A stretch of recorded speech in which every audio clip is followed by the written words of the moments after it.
Friends of NRA is your chance to support our Second Amendment rights and preserve America's hunting traditions. Join Friends of NRA at one of our 600 exciting events nationwide. From games to auctions and exclusive firearms, Friends of NRA events are your chance to support a cause you care about while having a great time with patriots in your community. Whether you're a seasoned shooter, an avid hunter or outdoorsman, or passionate about freedom, there's a place for you within Friends of NRA. Visit friendsofnra.org to find an event near you. Stand up for freedom with the Friends of NRA. I can say to my new Samsung Galaxy S25 Ultra, hey, find a keto-friendly restaurant nearby and text it to Beth and Steve. And it does, without me lifting a finger. So I can get in more squats anywhere I can. 1, 2, 3. Will that be cash or credit? Credit. 4. Galaxy S25 Ultra, the AI companion that does the heavy lifting so you can do you. Get yours at Samsung.com. Compatible with select apps. Requires Google Gemini account. Results may vary based on input. Check responses for accuracy.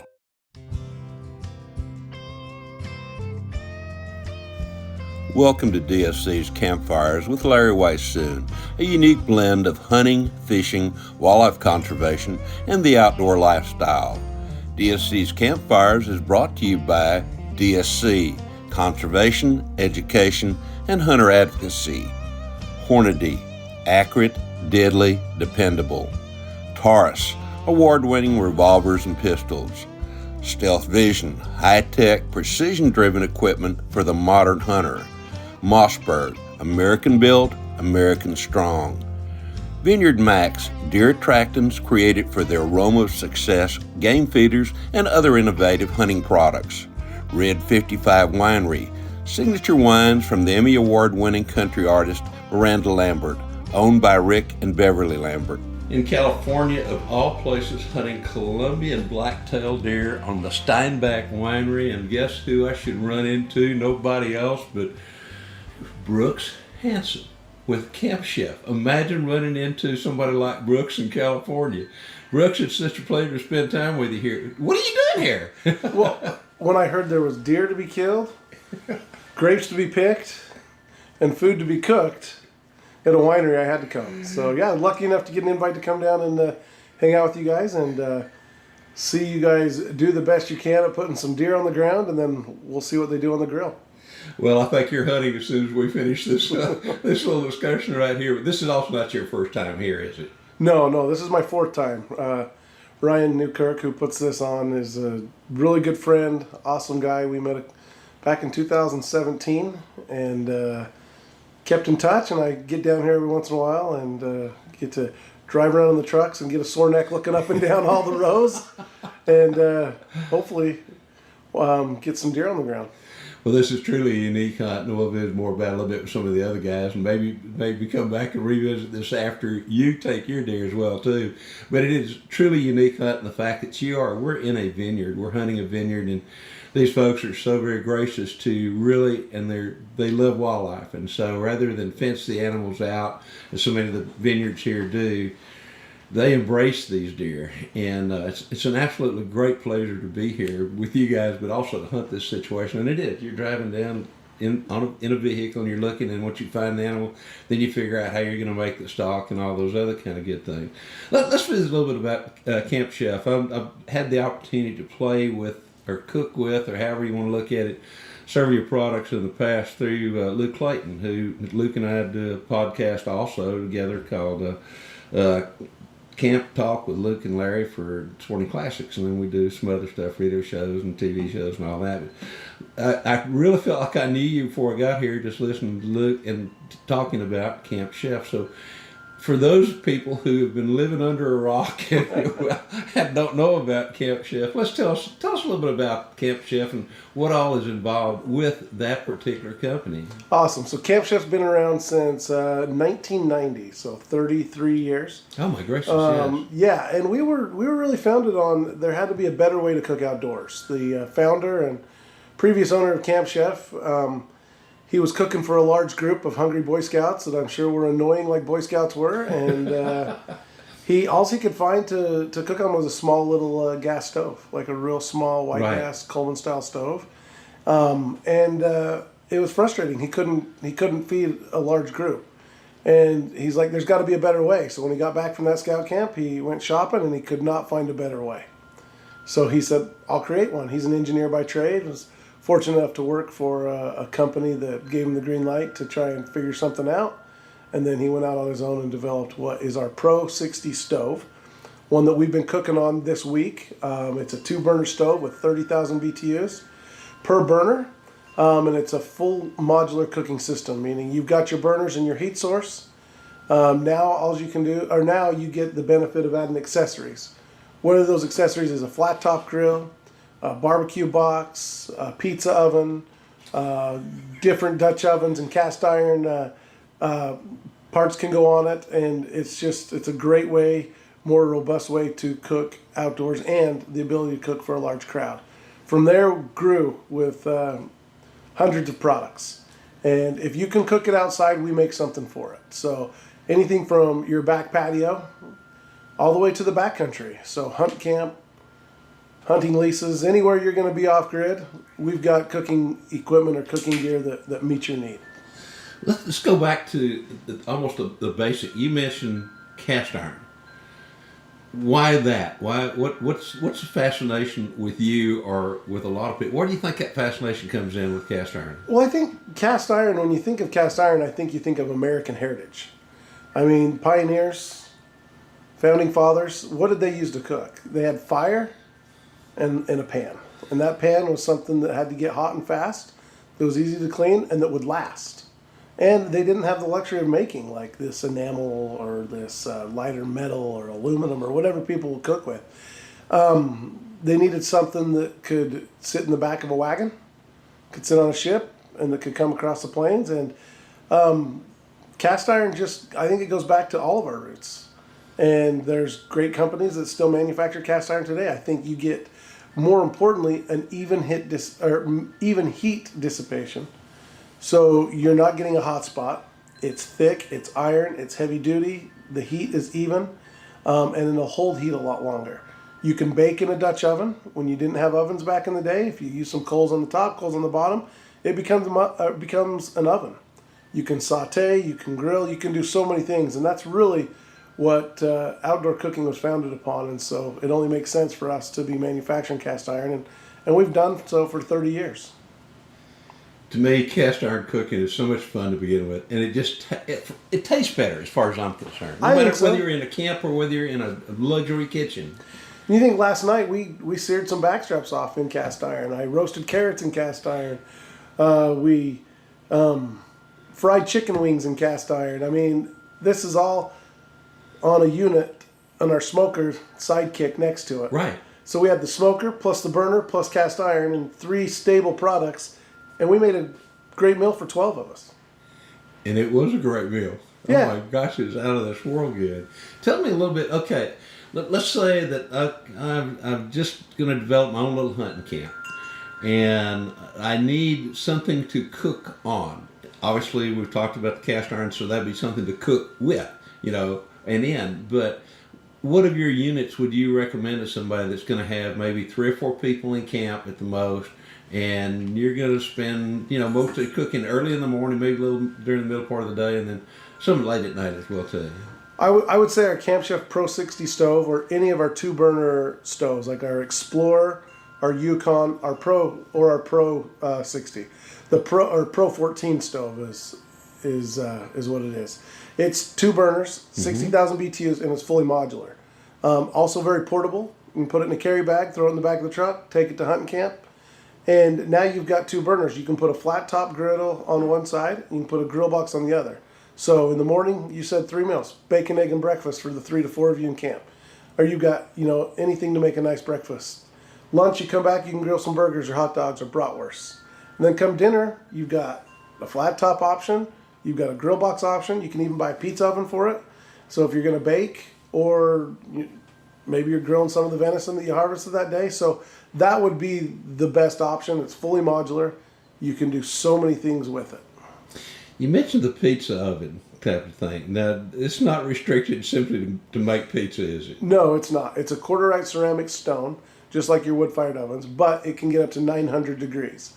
Dual reflected ceiling. It's got the way that the engineers designed it for the heat to go around and cook from the top down. Right, Also from the bottom up with the ceramic stone. So that stone can sit around 500 to 600 degrees, and then the air temp can sit around 800 to 900 degrees. But baking, you can do a steak in it, you can bake cinnamon rolls, you can bake breads. You just got to really monitor it close and see what it's doing. So between those two units that one and the first one you mentioned, you could pretty much do any and everything that you would need to do for a camp meal, which to me is always tastes better than meals cooked anywhere else. Yeah. Get right down to it. Yeah, it's awesome. There's nothing that you can't cook with that. And you talk to any, if you run into any chef and ask them what they need, they're going to say, I need a pan and I need a solid heat source. And they can make you about anything. And that's really what you get with a Camp Chef stove. Interesting. We kind of visited early a little bit, or just kind of kicked around the idea. I heard people talking about how so many people these days are putting in outdoor kitchens. And when I was growing up, we cooked outdoors periodically because we didn't have air conditioning and any of that kind of thing. And it was 100 degrees outside and 100 degrees inside the house. But if you cooked inside the house, it was going to be 120. So we cooked outside. So to me, those outdoor kitchens as a backyard or, an accessory to your back porch or something, that seems to be a going thing again. It is. We've got big flat top griddles, or flat top grills, Right.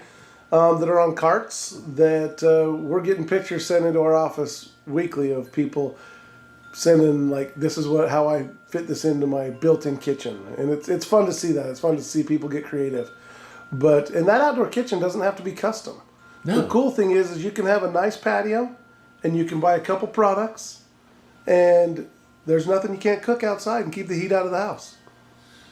Well, the current heating situations that we have, particularly in Texas and elsewhere, that's becoming very, very attractive, should I say, kind of thing. You love to cook, right? I love to cook. I grew up cooking with my dad at hunting camp. We go deer hunting, we go elk hunting, and I just love to cook. And so been very fortunate to work at Camp Chef and help promote cooking products. And I've learned a lot. I've been really fortunate to spend some time with some people that know a lot about food. And so I've learned a thing or two. Well, I know that amongst those here, including myself, are several who like to eat. So I don't know if you learned anything from us, other than maybe you probably need to cook more for us than you normally would anybody else, kind of thing. No, I've learned a lot. I'm always a little hard on myself because I want things to be perfect, and sometimes they're not, and But it's not the equipment's fault. Right. I do know that. I do, yeah. The human error in me kicks in. Well, occasionally you're right, the human error does kick in, but I think it makes no difference whether you're cooking or whether it's just plain old life kind of thing. We talked a little bit earlier, I want to go back to some of the hunting. What are some of the things you really enjoy hunting? Because to me, that all equates to what you do with Camp Chef. Yeah. And in terms of doing an unbelievably fantastic job, as you did here, showing people and providing food primarily from white-tailed deer, mule deer, and the Columbian blacktail deer that we've had here. So what are some of the things you enjoy hunting, and I want to come back and ask you maybe your favorite recipe for it as well too, or Gotcha. one that you would suggest to people to try. Awesome. I love to hunt big game. I love to hunt mule deer. I grew up in northern Utah where we have, high mountains, a lot of public land, not a lot of deer, so you got to work for them. So I grew up mule deer and elk, and I grew up on a farm where we had lots of irrigated row crop, which usually meant pheasants. And I was fortunate. Yes. I was fortunate to grow up with a great opportunity on our farm to hunt pheasants, and I loved hunting upland. It's just so fun. So it's hard for me to just pick one. I mean, I do get excited for an elk hunt or a deer hunt, but equally, waterfowl and upland is right there. When it comes down to cooking on your Camp Chefs, what are some of your favorite wild game meats that what would be like number one or number two? I know everybody loves to do like a backstrap or an inside loin, and that to me is one of the most, that's an easy meat to cook. Right. As long as you don't mess it up. Yes. Meaning hot and fast, medium rare. Don't go over that, or that's where it starts to taste muttony or gamey. I mean, Wild Game's meant to cook medium rare. So I do like cooking those cuts just because they're forgiving. You can make them taste really good. But I also think that there's a lot to be said by cooking the hard cuts. I really like to braise shanks or braise a roast or a neck roast. Those are the parts that don't get they get a bad rap, or they also get fed to the dog. Or sometimes I hate to say this, but I've seen people that don't even, they might end up in the scrap pile that goes out to the buzzards. And I hate that because there's so much you can do with that. I also like to make a lot of my homemade jerky. My kids love it. I'll make it, vac seal it. We'll eat it all year long.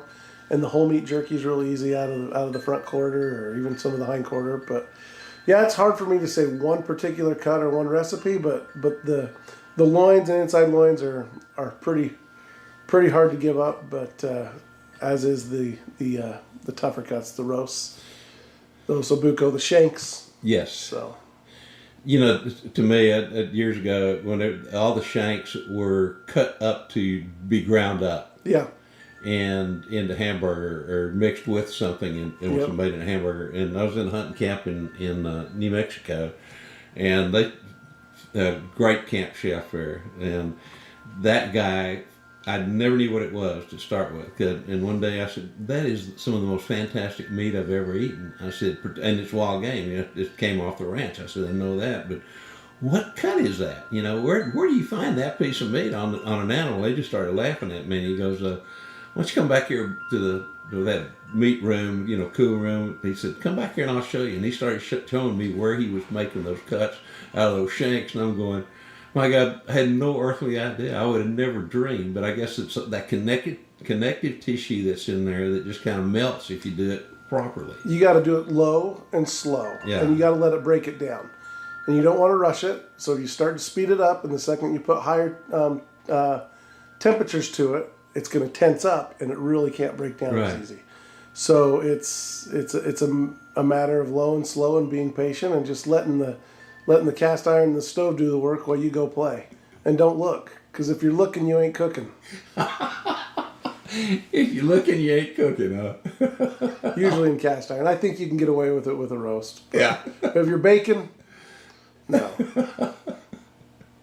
And that's one of the things you can do. I know with the cast iron, I'm going to go back to Luke Clayton. Every year we do a special event that kind of started with Luke and really kind of way of honoring him up in Greenvine, up in the northeastern part of the state. And one of the things he does every year is builds this huge cobbler of blackberry and peaches. And I can't remember the name, can't remember the size of the pot, but it is a huge cast iron pot, not a skillet. And my job usually is to sit there with I love it, and I mess with people. They'll start to grab a spoon and grab. I'll have a stick over, and I'll pop that stick on that spoon and say, you ain't touching any of my cobbler. But it's amazing what you can do, and some of that I know. I was there when he was doing it. He was using Camp Chef to cook the whole thing. Awesome, love to hear that.